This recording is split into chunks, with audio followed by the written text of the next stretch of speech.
So welcome back to Waldy's Waffle Farm update. This is the last part 3 of our direct drilling demonstration we had the other day. Had 10 different manufacturers running, which was a fantastic day.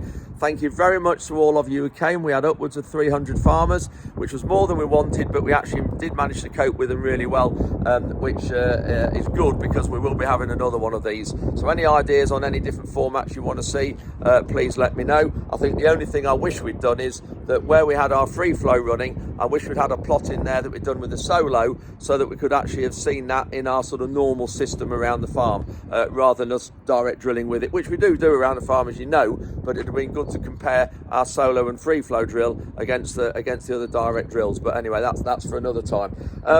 This update we've got here coming up is the Simtech Tsem. It's the only drill you haven't seen yet. Little 3-meter mounted drill, really simple, but it did a decent job. So without any more waffle from me, we'll crack on and have a look at that. This is our Puma on the little 3-meter Simtech Tsem.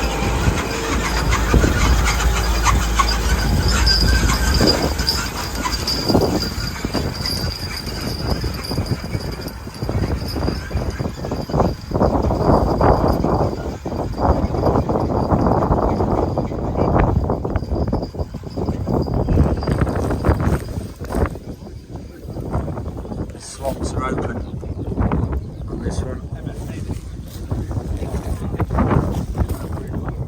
Bit of seed out there and there.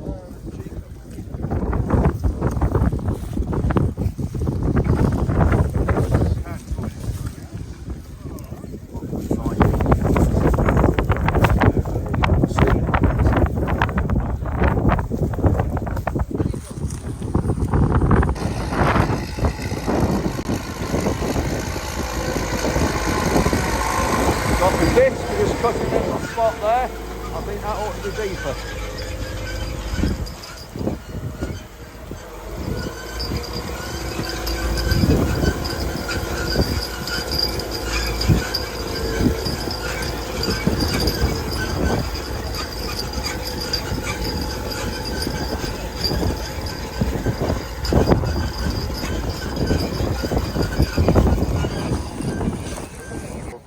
No, shout, you'll be all right. My name is George Simon, and being called Simon, obviously I like things simple, and that this machine is so simple that it's nice to use it. But the focus has always been with this development of these models, how the seed is put in the ground, and obviously the most important role that seed drill has is to put seed into the ground in as favourable environment as possible in a wider range of conditions as possible. And I was lucky enough to start my involvement with seed drills with a machine that came from New Zealand, using grass and clover into an existing sward, which is probably the hardest challenge there is in direct drilling, because they're going to a living sward. And obviously not only have you got to try and get the new seedlings established in a breathable environment, but also they've got to then be able to deal with the competition of what's already there.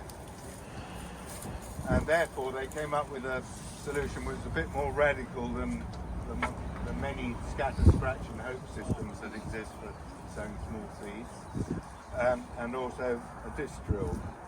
And the trouble with a disc drill is, I say trouble, on paper and in ideal conditions, you can't beat a disc drill because you're not moving too much soil, you're not losing moisture unnecessarily, you're not triggering off weed seeds. But the trouble is, as soon as you pre-slice the opening, you've got a narrow nose on here, so you're not shoveling too much tilt out of the slot and then having to bring it back again up behind. And in grassland, more than stubble like this, obviously what ends the sward opens up, the seed drops down, it flops back, and perhaps stays a little bit more like the... So that's the morning session finished. Everybody's rolling up for lunch. We've got the afternoon session has just arrived.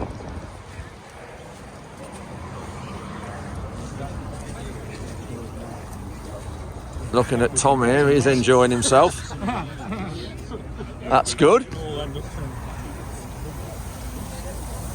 Look at this, lovely. Right. Hello, you're right.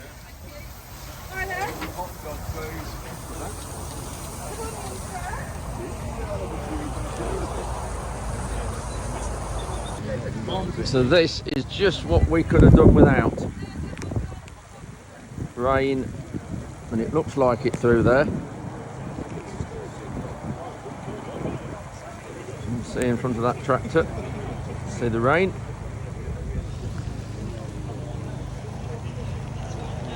It is about 1 o'clock at the minute. So it's just about to start the afternoon session, bit of a change of plan.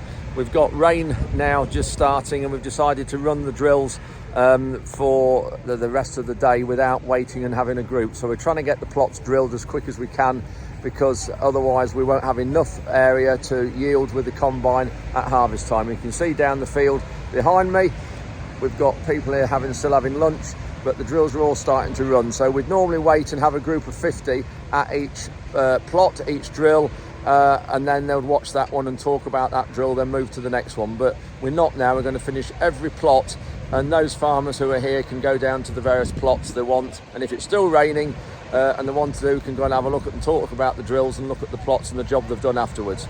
Weather so far, but as you can see, we've had to get the plots drilled, because if we left it any longer, the drill simply wouldn't run this afternoon, and we'd end up with plots all over the place. So sorry that you can't see them working as such now, but obviously we'll plan to go down, through each drill, and you'll obviously get the fuel from each manufacturer. So firstly, I'd just like to thank the manufacturers for firstly coming. Obviously, it's great to see them coming to support us at Agri, and obviously Andrew, and looking to see kind of moving towards the direct drill era, if you like, where things are changing, and the subsidies looking slightly different, and the environment becoming more important in terms of what we do on the farm.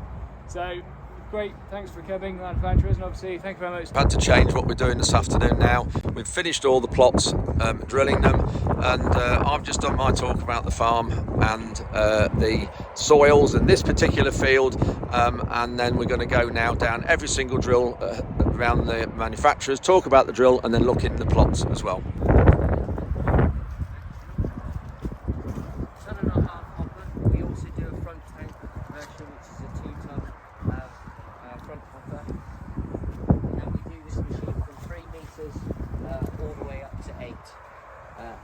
As mounted. We are looking at trailed machines at the moment. It's very simple. It will work in a range of different conditions, wet or dry. Obviously, a couple of autumns ago they worked very, very well in the wet, like most time drills do. We use Accord type metering unit, but it's our own. It's 50% bigger, so it means we can get larger volumes of seed through the metering unit without having to slow your forward speed down when it comes to things like beans. It's fully stainless steel, so it does mean if you want to drill oilseed rape and put DAP in the main hopper, and then put an applicator on the back and then feed oilseed rape into the main venturi, you can. Or we do Avedex, which sits up on the back. We use all stocks equipment, and then we have pipes fed down to the back of the harrows, and then we put splash plates on the back at 1/2 metre spacing. Preem markers sit out the back here if you have them. Hydraulic markers, 60% of them still go out with markers, 40% don't.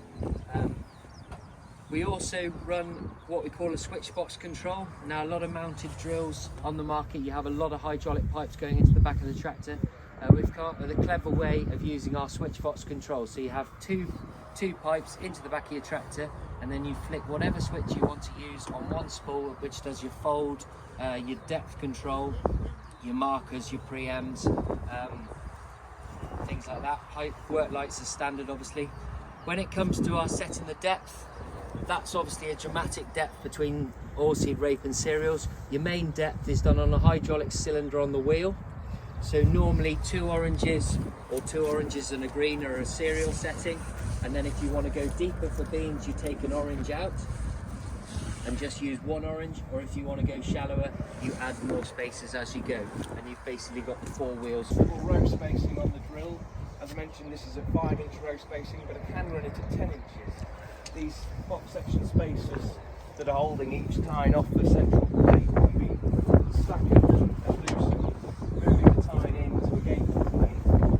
The same on the other side, moving this tine in means that they're more or less following each other, and in that configuration we can then put fertiliser in the front of the tank, seed down the back knife alongside it, and obviously do that companion cropping at a 10-inch row spacing. So in one drill you've got all that versatility. Way to drill is quite important, particularly when we're considering direct drilling. This 6-metre drill, obviously you can appreciate we've got plenty of clearance. It's not a small drill, but it only weighs about 6 tons, just under 6 tons. The reason being obviously the tines. The drill has our Sumo auger system, which is our own metering system. We're a sealed hopper. So you've got obviously your interchangeable cogs depending on your seed rate and seed type, and then where the auger is taking the grain from the bottom of the hopper. If you're like today sowing cereals at a high rate, we've got a shorter sleeve which basically supports the bottom of the hopper and keeps it full from the metering system. If you want to put all the seed rate on or any small seeds, then we can limit the length of that auger so it's not picking a small amount of seed at a time, just keeping it really clean. Want to go into the ground and put itself in. So whereas a lot of disc seeders are trying to put weight onto the disc to get it in the ground, we're actually trying to offload the weight and keep it out the ground. Which means when we are in that more awkward condition, the harder condition, we've got a lot more flexibility of weight to play with. So the way that we work, our disc goes into the ground and it starts turning a flap over like a ploughshare would. The side gauge wheel, which you see there, controls the depth of the disc and it also stops the flap from fully inverting.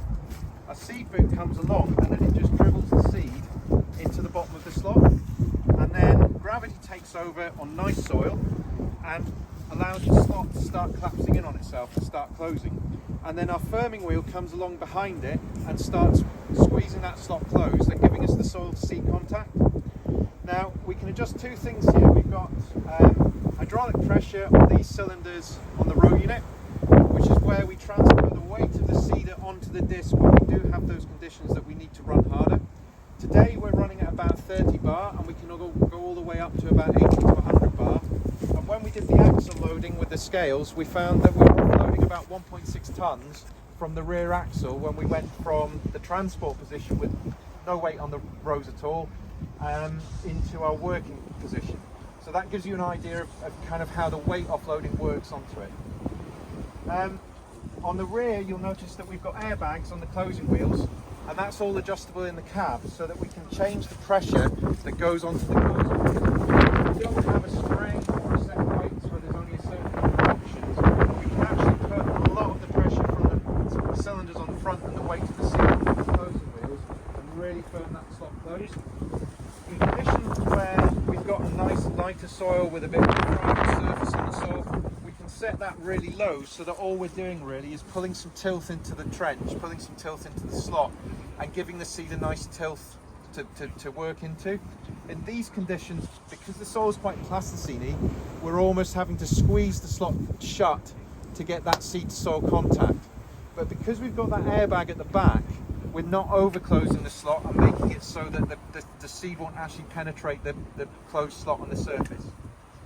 There's a couple of other things that you'll see about the row unit. We've got this D-cup diffuser here, and what that does, we're a pressurized tank, so we can operate quite high fan speeds and air pressures to make sure that we get the seed across the whole width of the seeder. The danger of doing that is that when you bring the seed down to the trench, the seed hits the trench and then bounces up because of the velocity that it's traveling up. So these D-cups, they take all of the wind out of the seed and airflow, so you've then got gravity drop of seed down into the bottom of the trench. So it works really well at laying the seed at the bottom of the trench and keeping that depth even. The other advantage of them is that when you get a blockage down at the seed boot, the seed actually comes flying out the top of the hole and you get a fountain of seed so that you can see that you've got a blockage down there. You don't need a blockage sensor to tell you that because it's there on the seeder. We've got quite a lot of... So the plot we're at now is the Horizon DSX put it in very, very well when you look. See it all in. Very impressed. It doesn't need rolling. Like this machine has, one goes down the front, one goes down the front. So again, loads of versatility there. As I said, if you cover cropping, 3 separate cover crops, keep them separate. If they're all together, you've got them in one hopper. By the time you travel to the field and gone up and down, all your beans will be at that end, all your cedar will be here, and your clover will be there. You won't get an even mix throughout the field. So if you put them in separates, you'll have an even mix across the field. I think that's probably about it, really. Any questions? Or...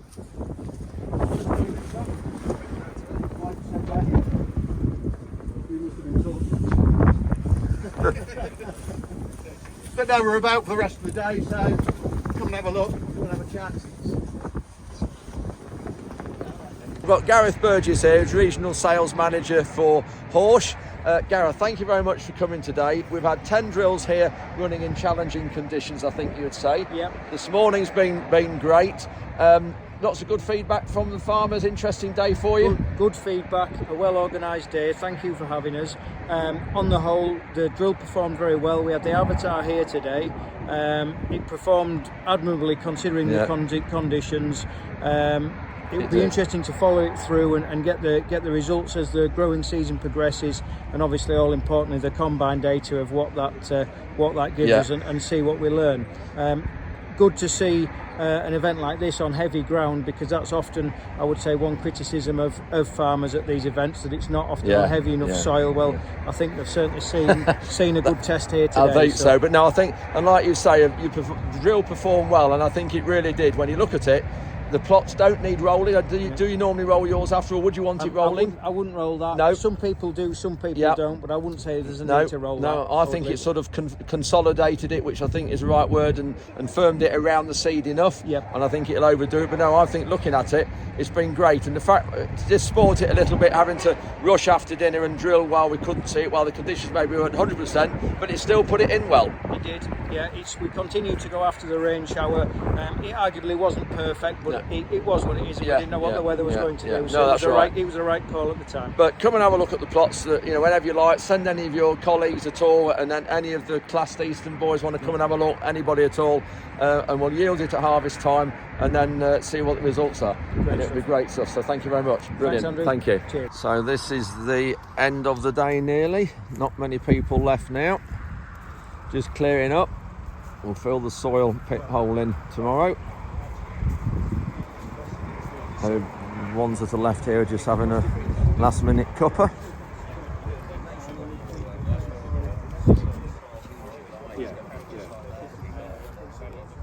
So we've had a fantastic day here today. Just a shame about the midday lunchtime rain, but we couldn't do anything about that. We had to make a decision to get the plots drilled and finished off, otherwise we wouldn't have had enough of the area planted. So we did that, but I just wanted to thank hugely the manufacturers that came today with their machines. Huge commitment from all of them. They gave up the time, they gave up demonstrations elsewhere. Yes, I know we had probably 220 farmers here, and having 220 demonstrations in one field is better than travelling about the country. But thank you very much for coming. It was hugely appreciated. We've got some very, very worthwhile differences in the plots, so we're going to see what they're like and evaluate them. Thank you also to all the farmers and all the guests and visitors that we had. Hope you've enjoyed it. Please keep looking at the plots as you're driving past. Keep getting in contact with me, letting me know what you want to see, and I'll keep updating you on how they're going. And thank you to Agri, as ever. Great company we do a lot of work with, have a fantastic association with and partnership, and I couldn't manage without them and all the trials work we do, and I hope they couldn't manage without me and the likes of other farmers like me as well that help them. So it's a two-way partnership thing. So I've got a photo wanting in a minute at the back here, so here we go. I've got coming up for this photo. Are we ready now? Look at this, here we go. Here we go. So thank you everybody, and we'll see you next week. So these are the Agri staff that I do a lot of work with.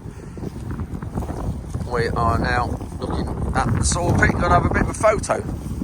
Looks like we'll have some ducks in there in the morning. Good. So David, stood at the soil pit now. You can see there's some water in there. What was the response and what was the reaction from farmers when you were looking at this? Yeah, well, they were pretty amazed, Andrew. I think that considering we haven't had that much rain, I think they were quite worried about the fact of creating a little swimming pool there. Yeah.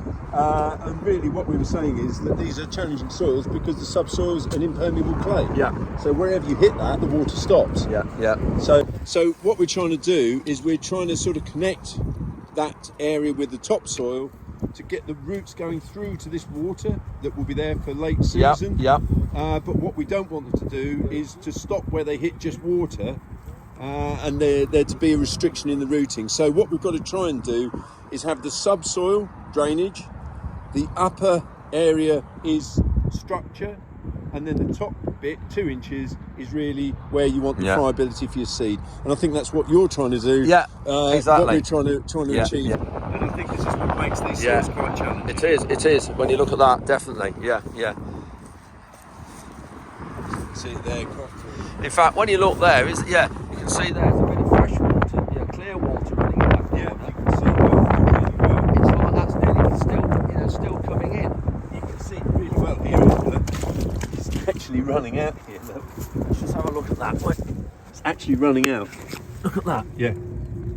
That's where this meets this. Say again, it's where? It's where this topsoil is meeting this subsoil. So you've got this clear layer here, and you can see there's water actually running down there. Running out of that, look at that. So this bit is sort of this bit is just about drainage. But what you can see is, now that we've exposed it to the air, can you see this clay is actually cracking? It is. On its own. Yeah. But this bit is only forming blocks. Yeah. So although there is clay in there and it is restructuring to a degree, if you take one of those blocks out, you can see there's no air, there's no porosity. Nothing. In there. No. So what we've got to do between us with the metal is to start putting a bit of life back into that, but then ideally filling it with roots. So here's a bit from under the hedge. Yeah. And you can see the same soil, but with some roots Look at that, in it. what it does. You've got your worms, you've got roots holding, and that is the same soil. But this has got to be transported into that, and it won't happen in one go. It won't happen overnight. Not many people left now. We're just busy clearing up, and Fred and Ruben are just going along, collecting up all the signs and the traffic cones.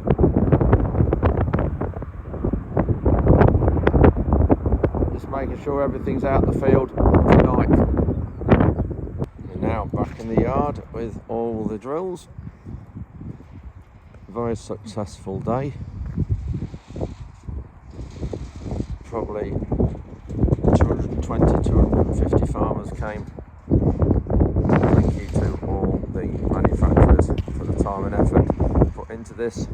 You can see the rain we had at lunchtime. You can see on this avatar.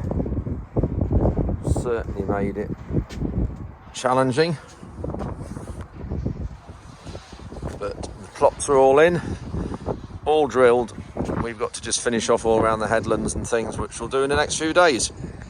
That's another one of the drills disappearing out the yard. Only 2 left.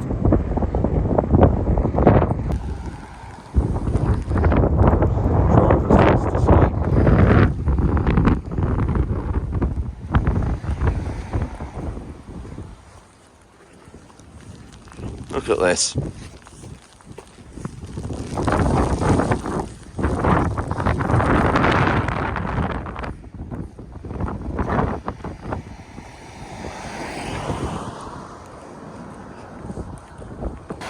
So here's the weaving going, the sabre time.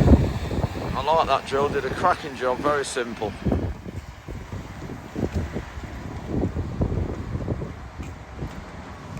So that's the end of our demonstration. 3 videos which I apologise for the wind. I know some of you were moaning a little bit about the wind, and that's understandable, and I apologise, but we had 40-mile-an-hour winds right in the middle of a 46-acre field, so it was really difficult. And even a professional photographer guy who was there, he struggled with all his equipment, and even some of the videos he can't use because it's too windy with all his muffles on. I am going to get something to make these videos better, to cut out that, because I realise it is it is rather annoying. Anyway, I just wanted to thank all the manufacturers that came to the demo. We couldn't have done it without you. Obviously, it's a huge commitment on yourselves with transport and all the staff that you have to have at these demonstrations. So thank you ever so much for coming. We just had a fantastic day. It was really, really good. The weather did spoil it a little bit, as you've seen in the afternoon, but I think we managed to make the most of it. Just looking at the trials we're going to be doing, one or two have asked that. We're actually going to be looking at routing and percentage establishment. We're going to be looking at tillering as well of the plants, which obviously that's important. And also going forward, we're going to be looking at yields, because we're going to harvest a combine breed out of every plot with our own harvester, with our own combine, and then bring them back to the yard here to weigh. And then also we're going to be checking bushel weight as well, and nitrogen content, because it's malting barley that has been planted. All the plots were planted at 400 seeds a square metre. It was 1,000 grain weight of 61 grams, which means that the seed rate needed to be 244 kilograms a hectare, I think it was. So obviously, yes, it was a high seed rate. But we're going to have lots of assessments throughout the season. The field is open. We don't have to go through the yard to get to it. So if any of you want to come and have a look, please do so. Just give me a shout either on here. Some of you know my contact details, and if you're local, please do. And if you're not local, it's still open for you to have a look. Please make use of it. Anyway, the only machine we didn't run was this Horsch Sprinter that's behind me. We are going to be trying that this next week in our direct drilling field, where we have a long-term cover crop and direct drill. We've never tried one of these on the farm. I do want to try it and have a look. The only thing with it is I just wonder, it's got these 5-inch, I think the 5-inch bore coulters, and I just wonder whether they're a bit too wide, whether they'd have been better with some narrow ones. But we'll see anyway, and see how we get on. But anyway, that's it for this week. We'll have a Wednesday night video again. I think we'll be back, because there's still quite a bit going on. We're going to be planting the rest of the demo field this week. We've got a bit of remedial work to do around the outsides, because it has been compacted quite heavily by the tractors turning, running up and down, setting up and things. But no, that's all right. We can cope with that, because the idea of the demo was to provide a field of heavy clay soil to try. So without any more from me now, that's it for this week. Thank you very much for watching. Really appreciate it. And click like and subscribe. Come back with any questions, and we'll see you on Wednesday night.